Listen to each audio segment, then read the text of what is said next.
Welcome to CommunityForce.com. CommunityForce is a cloud-based scholarship and grant management platform that is completely web-based, requiring no additional hardware, software, or infrastructure. It easily integrates into third-party systems such as Banner, PeopleSoft, and DataTel to help philanthropic organizations, institutions, and nonprofits securely manage their business operations with reduced cost, paperwork, and improved efficiency.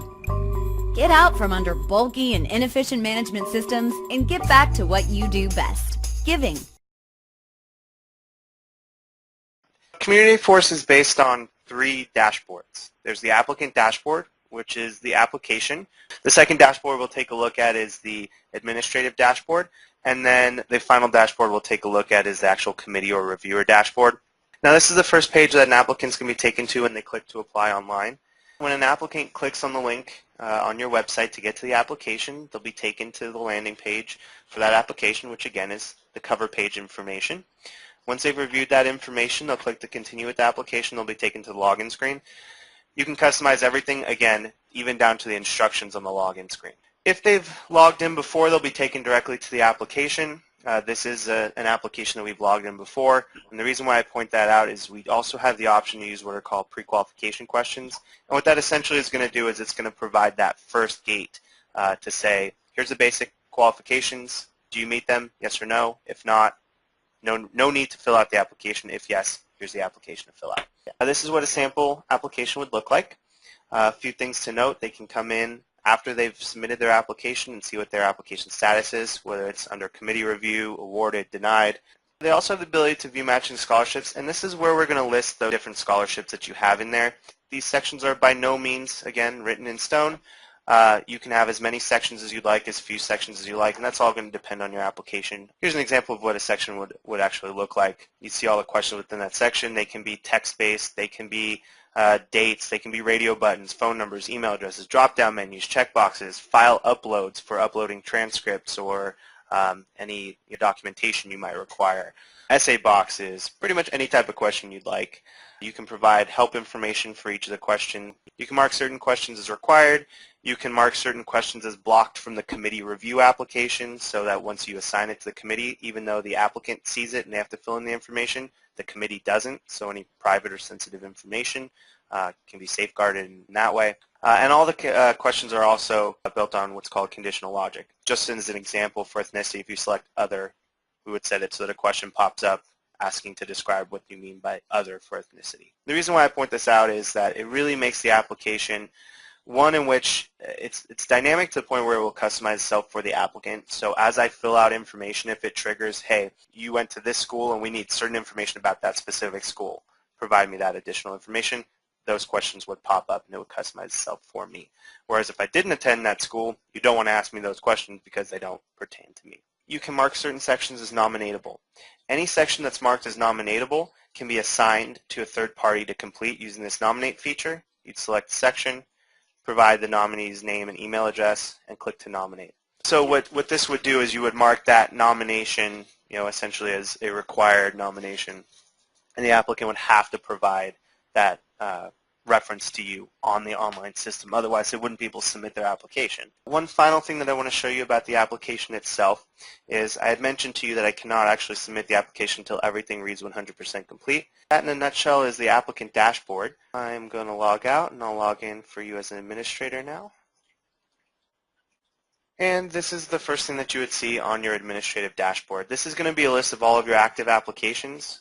And pretty much you're going to have access to all of your applicant information for the entire time you're with CommunityForce. If you wanted to go back to an application from 10 years ago, you can go into Archive, select that application from 10 years ago, and you can still send out mass email communications or request additional reporting information from applicants. A few buttons up here that I want to point out to you as well. This is where you click to create a new application. Your administrative best friend is the clone existing application. And what Clone Existing Application is going to do is it's going to copy over all of the structures of the application itself. So all the sections, all the questions, any reports, any committees you set up, any funds with eligibility criteria that you've set up, everything that you've set up in an application with the exception of the actual applicant data clones over. And what you would do is, let's say your coming time for your 2013 application, you would select your 2012 one to clone. You would simply change the name to 2013, put in the new start and end dates of the application, and you can go in and make any minor modifications to that application without affecting your previous applications. At this point, I'm going to click into an application. 5 main modules that you have for each application. You have the application designer. This is where we're going to go in and actually create the application, set up the funds and the different criteria, the different sections and questions, the instructions, the text pages for all those cover letters. This is pretty much where we're going to build that application for you. We also have a reports feature here. The 4 main reports that we have here currently are fund eligibility reports. You have field reports, and this essentially allows you to pull any field of information from the application or the decision-making process into a report, as well as to apply conditions. So let's say I want to pull contact information. I pull every field of contact information I want: name, phone number, email address, mailing address, city, state, zip, any field of information I want. So you can create any kind of custom report you would like using any field within the application. Those report structures as well clone over when you clone an application. So let's say you create a report that you need to provide to one of your superiors or a committee member or someone along those lines. When you clone the application for next year, that report structure clones over as well. So you don't have to create that again and again. It's always going to copy over. We also have what are called query reports. This allows you to actually write using query syntax, execute a query against the database itself, not simply pulling fields. The final report in here is an automated scoring report. You have a mass email tool, a pretty simple mass email tool. So under review applications, you have several different modules. The first is manage applicants. When you come in here, you can look up applicants based on what status they are, what stage their application is in. You have a notify button. I had pointed out to you earlier in the mass email tool that you have notify templates that are tied to specific pages within the system.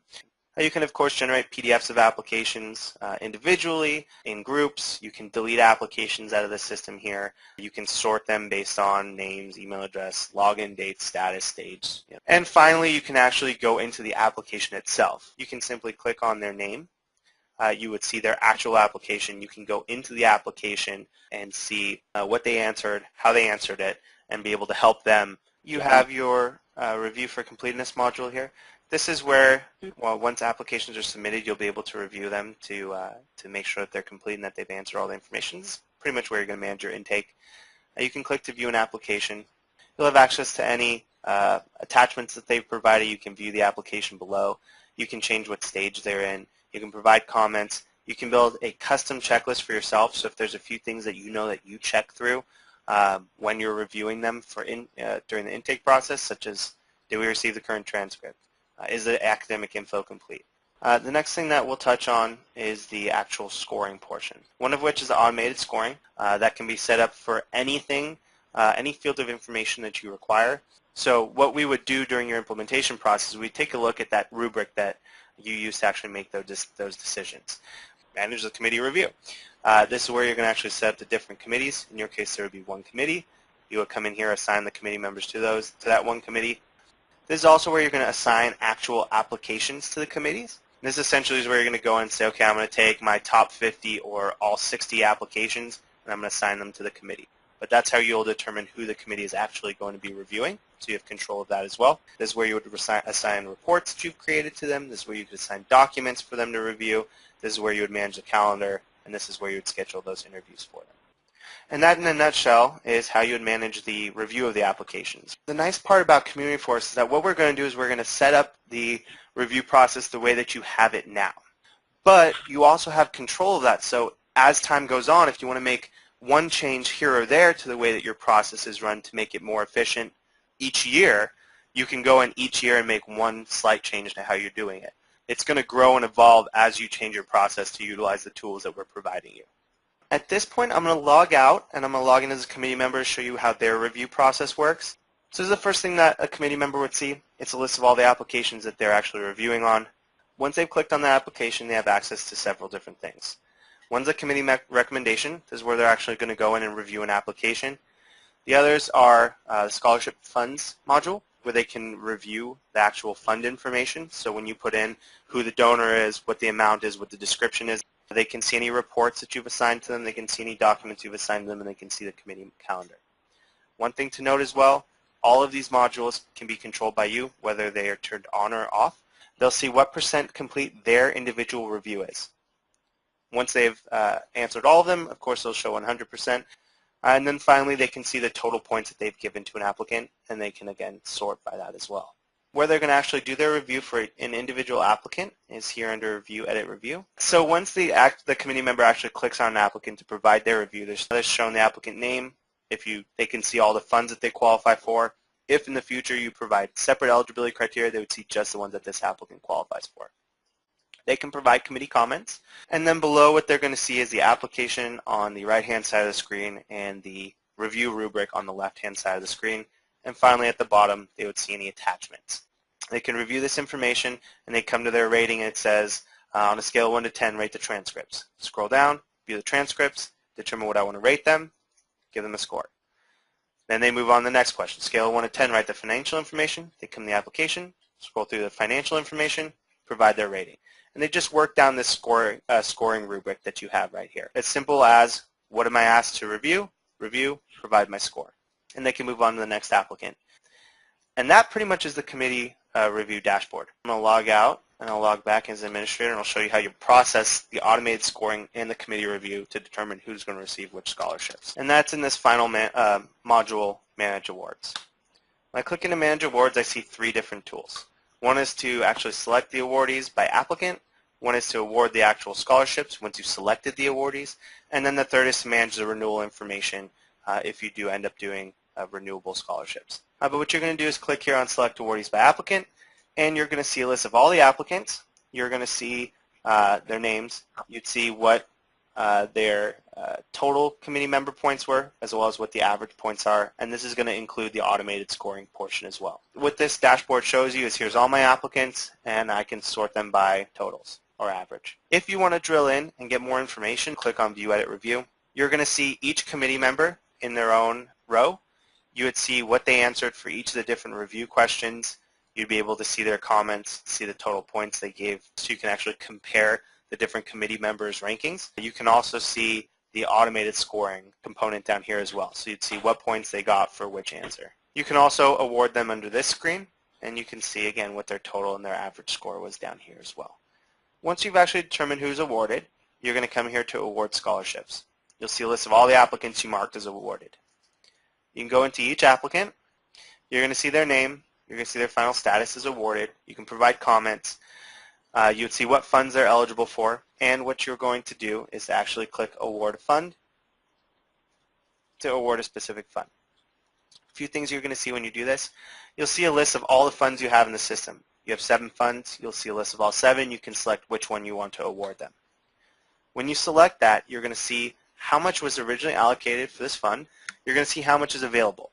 And then you simply click here and actually type in what you want to give them. So I might have 10,000 originally allocated, 4,000 available, and I'm going to give them 1,000. If you want to give them multiple funds, let's say you want to award them 5 of your 7 scholarships, you can simply continue to click to award a fund and award them as many funds as you'd like to give them. If they are renewable, you can mark them as renewable, set with the start date and end date, and then you can create a custom checklist or series of questions for yourself here. Any information, you can create a custom question for yourself, and you can track that in here. All right, so what I will do at this point, I'll log off, and thank you for your time.